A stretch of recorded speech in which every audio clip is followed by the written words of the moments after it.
Hey, hey, hey. Time for another Out of This World episode from our space. Being cheated on is not an easy thing to handle. Learning how to deal with a cheater can help you regain control of your life and help you decide how you want to proceed.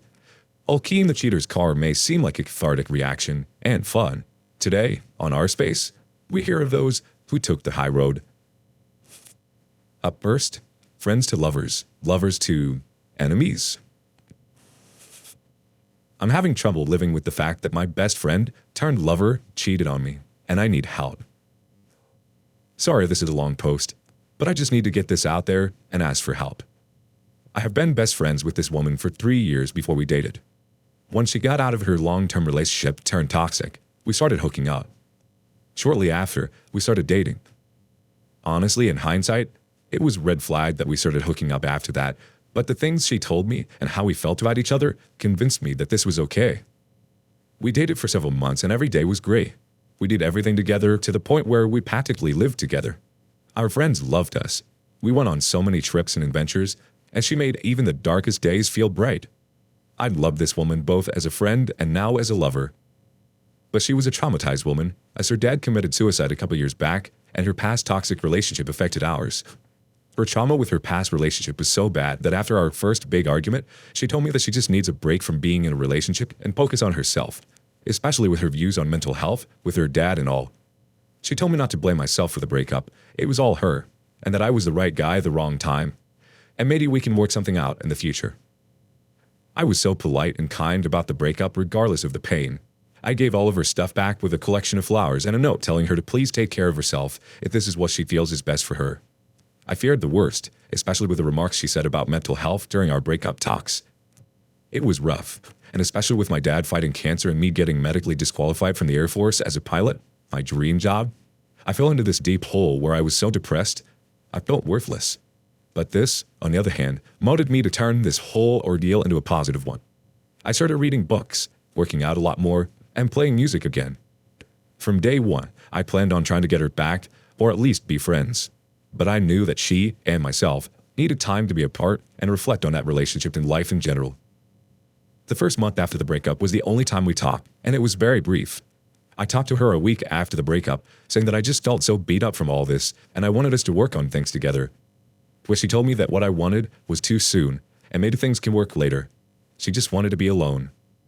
Then, a month after the breakup, I left a pot of flowers on her porch with a note asking if she wanted to get lunch, as friends, to talk and get level with each other. I still wanted something because I didn't want to lose my friend more than my lover. Her housemate thought what I did was sweet, where she erupted and told me to respect her space. The message got through. I was stuck in limbo for the longest time, wondering what I should do. So many things were and are going on in my life that at some points I thought I was going insane. I didn't help that we had the same friends and were neighbors, so I would still see her all the time. But I was trained to embrace this suck and keep fighting, so I did. Over the 3 months after the breakup, I lost 30 pounds and gained some in muscle mass. I started a band with my boys, and I even went backpacking up in the mountains alone for 2 weeks in the winter to clear my mind and get ready for the spring. I found out about her new man after winter. I thought things would be more friendly after winter break. I had changed for the better and thought maybe she would think I was in a better place and maybe we can try to return to normalcy, at least before we dated. But every time I would see her at a bar or a party and would say hi, she would treat me like a stranger, quit literally saying that she didn't know who I was. I realized it when I noticed that she was always around this one guy and our mutual friend, now ex-friend of hers, broke the news to me. It was a friend we hung out with while we were dating. I was upset, but people move on. But then I found out that she started dating him a week after we broke up. I just got furious. The night I found out, we were at the bars with them and our mutual friend group. I kept on slamming tequila shots till my friend walked me home, where I got into workout clothes and went on a 10-mile run in the snow and ice. My mind was in a race. So many things going on in it. All those years being friends, our time being lovers, what we talked about during the ending of it, my whole journey through the struggle seemingly meant nothing. I ended up back in my house covered in bruises and blood from falling so much in my little venture. I took a shower and had the thought that I was still in so much pain and needed to do something about it. So I made the mature decision to text her asking to kindly F off and give me my space to be with my friends. Then I blocked her on everything. I'm not proud of that because I should have been mature and the better man to do nothing about it. But I just felt that I needed to do something to just cut that off. It was like going through the breakup all over again, but just with betrayal. It took me even longer to get over that. These past couple of months have been okay, and I even started talking to another woman. It felt good to feel normal again and to make things better. It was my freshman year crush. I'm a senior in college, and she reached out to me, and then we started going out on dates. It felt that my struggle, all that I've improved on, was finally paying off. But I was still cautious and mistrusting. I didn't want to get betrayed, hurt, or whatever again, so I took it slow. I didn't even know if I wanted to get into a relationship anyways. My caution paid off because she ended up getting back with her ex when he messaged her, asking for her back after being apart for 6 months. Then she graduated and left college without even saying goodbye to me. I'm just left with this feeling that I'm not good enough, and it has gotten me thinking about my ex-girlfriend again. I'm still deeply affected by it, even though all that is over and the bridges have been burned. All I want to do right now is focus on myself, hit the gym, and play music. All that stuff. But I still have nightmares and find myself staring off into the distance. I also recognize that love just comes out of nowhere, and I want to be ready for that when it comes. I just need some help getting on the right path. Oh, OP, what you're feeling is completely natural. Experiencing breakups like that can be absolutely traumatizing, especially if you were best friends prior to starting a romantic relationship. It's hard to not have that support. A range of intense emotions may pop up when recovering from a relationship, all of which are valid.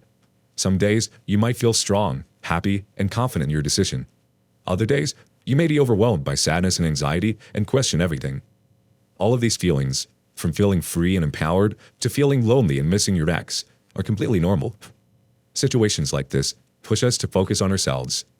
Try to use your newfound time to focus on things that build your confidence and help you regain emotional balance. You deserve it, OP. It's easy to feel like you miss your ex-partner in times of loneliness, but keep in mind that you're strong, you are more than enough, and you'll get through this. Let us know some of your best post-breakup advice in the comments below. We've got one bit of advice from Enforcement X. Mate, we all get dumped. That's what dating is.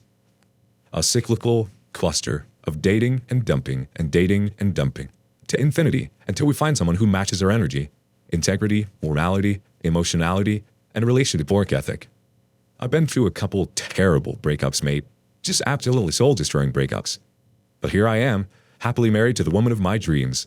Never would have met her without going through all the crap. Keep your head up, mate. Next up, a cheater and their cousin sitting in a tree. Kissing.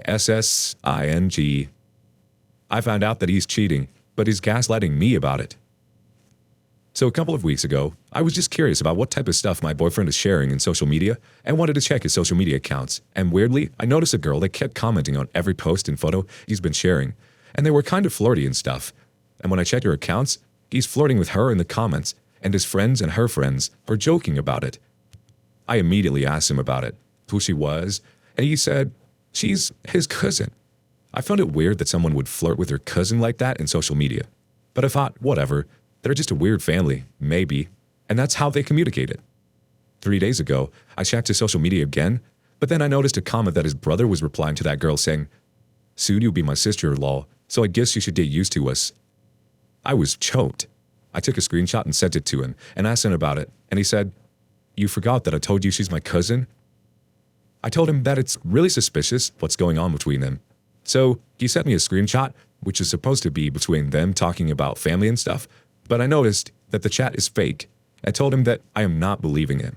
So he told me that he asked her to send me his message through Instagram, and when I checked it, it was her telling me not to worry about that. She's his cousin. I apologized to her, and the last text she sent was, no problem. After about 15 minutes, I replied with, thanks. In the morning, the same account sent a message, do I know you? And I said, didn't we talk last night together? She said, when? So I sent her the screenshot and everything. After that, she said, are you his girlfriend? I said, yes, we've been together since September of 2019. She just stopped replying, and after 5 minutes, my boyfriend sent me a message saying, what did you tell the other girl? I told him everything, and then I went talking to his best friend, and he said, didn't you guys break up 2 months ago? He's dating a new girl. So what I understood is that he told his family and friends that we broke up with me and is dating this new girl. He got her social media accounts, so he's the one who chatted with me, not her, and he's panicking because he's losing her. He told me then I am an idiot and self-centered, and then I ruined this girl's life and his because now they're arguing. He didn't admit to cheating, though he feels it's all my fault because I found out about it and that he owes me and her an apology. I just blocked him. You're right to block him. I'm so sorry you did that to you. Please know that you are not an idiot at all, and you didn't do anything wrong. This is on him. He decided to ruin something that's beautiful because his own insecurities. What he did was a very selfish act, and you must not blame yourself. Moreover, breakups are easy and infidelity hurts. It can have serious effects on your ability to ever trust someone again. Be patient and kind to yourself through the aftermath, as there is no right way to heal. Healing is possible, though, and you will feel stronger in time. You made the first brave step. You decided to leave and you blocked him. You don't owe either of them an apology. As you continue to center yourself, you're healing in big and small ways every step of the way. Let him continue on his dark path, and you go on your merry way. You're moving on to bigger and better things. A first community reaction comes from OKPop1123. F him, he's a piece of crap. Next one from DoggyMom76.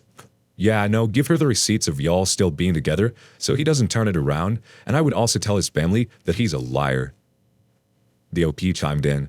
Of course I did. While I was messaging her, I sent her screenshots of our conversations and photos of us together after I told her that we were dating since 2 years and a half. She never replied. She was too stunned to speak or say anything. I feel sorry for her, and for me. We both don't deserve this. Brenda6 added, So did he say he ever broke up with you? I would send it to his family, no lie. Just expose him. But I'm petty, so I don't know. Either way, he is awful. The OP puts in the last word. He never broke up with me or told me that he's thinking about it. We were a perfect couple in a healthy relationship, and I never noticed anything as we kept communicating and talking the same way as we always did. We go on dates every weekend the last 2 months, as we always did enjoy everything, as we always supposed to do, until I discovered this. I can't even imagine how he's done this and fooled me. Thank you for joining us today on Our Space. Before you go, be sure to like and subscribe and hit that notification bell. If you have feedback on today's content, please let us know in the comments below. See you next time.